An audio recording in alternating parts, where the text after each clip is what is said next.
দশম শ্রেণীর ছাত্রছাত্রীদের আন্তরিক স্বাগত জানাই আমার চ্যানেলে। এবং এখানে বাংলা ইতিহাস ভূগোল খুব যত্ন সহকারে পড়ানো হয়।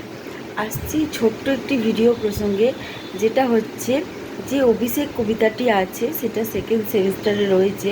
এবং অভিষেক কবিতাটি যে পর্বটা দিয়ে শুরু হয়েছে সেটা অভিষেক। মাইকেল মধুসূদন দত্তের কাব্যগ্রন্থেরও প্রথম স্বর্গের নাম অভিষেক।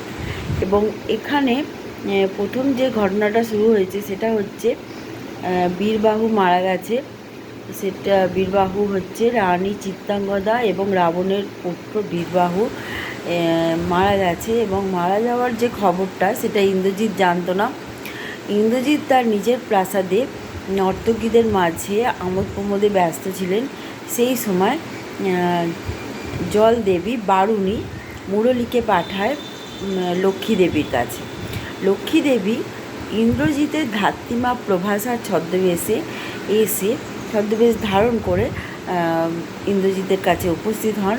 এবং ইন্দ্রজিৎ সেটা বুঝতে পারে না। ইন্দ্রজিৎ ভাবে তার ধাত্রীমা প্রভাসা এসছেন, এবং সে সঙ্গে সঙ্গে সিংহাসন থেকে নেমে এসে ধাত্রীমা প্রভাসাকে বলে যে কী কারণেই তিনি এখানে তার ভবনে এসেছেন। এবং এখান থেকেই কবিতাটা শুরু হয়। এবং এরপরে যে কবিতাটার অংশবিশেষ বা কবিতাটার সহজ সরল মানে যদি জানতে চাও, তাহলে এই চ্যানেলের প্লে লিস্টে যাবে। প্লে লিস্টে গিয়ে দেখবে যে অভিষেক এই কবিতাটা নিয়ে অনেক ভিডিও দেয়া আছে। লাইন বাই লাইন, অক্ষর বাই অক্ষর খুব সুন্দর করে বোঝানো আছে। এবং শুধু তাই নয়, এই যে চরিত্রগুলো যেমন ইন্দ্রজিৎ, রাবণ, প্রমীলা, এই তিনটে চরিত্র খুব গুরুত্বপূর্ণ। সবচেয়ে গুরুত্বপূর্ণ হচ্ছে রাবণ এবং ইন্দ্রজিতের চরিত্র। এই দুটো চরিত্র সম্পর্কে এগুলো সমস্ত কোশ্চেন অ্যান্সার কী ধরনের হতে পারে সবই বোঝানো আছে। বলা যেতে পারে এই কবিতাটিতে যেটুকু দেখানো হয়েছে তাতে রাবণকে একটা ট্র্যাজিক চরিত্র হিসেবে দেখানো হয়েছে। তার একজন প্রিয় পুত্র মারা গেছে, প্রিয় ভাই কুম্ভকর্ণ মারা গেছে, এবং তিনি ইন্দ্রজিৎকে হারাতে চান না। সেই জন্য নিজেই যুদ্ধের সাজে সেজে উঠেছেন। সেই মুহূর্তে তাকে মানে ইন্দ্রজিৎকে খবর দেওয়া হয় যে তার ভাই মারা গেছে এবং তার পিতা যুদ্ধের সাজে সেজে উঠছেন। সেই জন্য তিনি নিজের প্রতি ধিক্কার জানান, এবং ধিক্কার জানান এই ভেবে যে এত বড় মহা সংকটের দিনে তিনি নর্তকীদের মাঝে আমোদ প্রমোদে ব্যস্ত ছিলেন, এবং তিনিও যুদ্ধের সাজে সেজে তার পিতার কাছে উপস্থিত হন।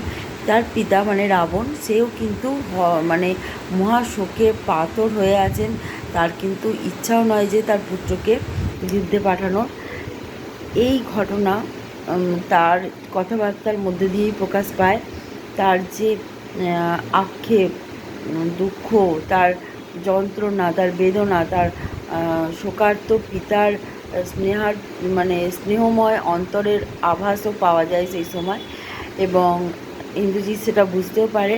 তার পিতাকে রক্ষা করা, জাতি কুল ধর্ম রক্ষা করা, তার দেশকে রক্ষা করার স্বার্থে তাকে যুদ্ধে যেতেই হবে। সেই জন্য সে বদ্ধপরিকর হয় যুদ্ধে যাওয়ার জন্য।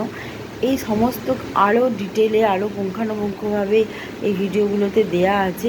দেখো, চ্যানেলের যদি সঙ্গে থাকো আরও ভিডিও এরকম পাবে। এবং ভিডিওর সম্ভার যা আছে, যা ভিডিওর পরিমাণ আছে, যা ভিডিও দেয়া আছে তা কিন্তু অনেক অনেক দেয়া আছে। আগামী দিনে আরও ভিডিও নিয়ে হাজির হব, এবং সঙ্গে থাকো। বলেই দিয়েছি ইতিহাসের কী কী ভিডিও দেব। আজকে এই পর্যন্ত।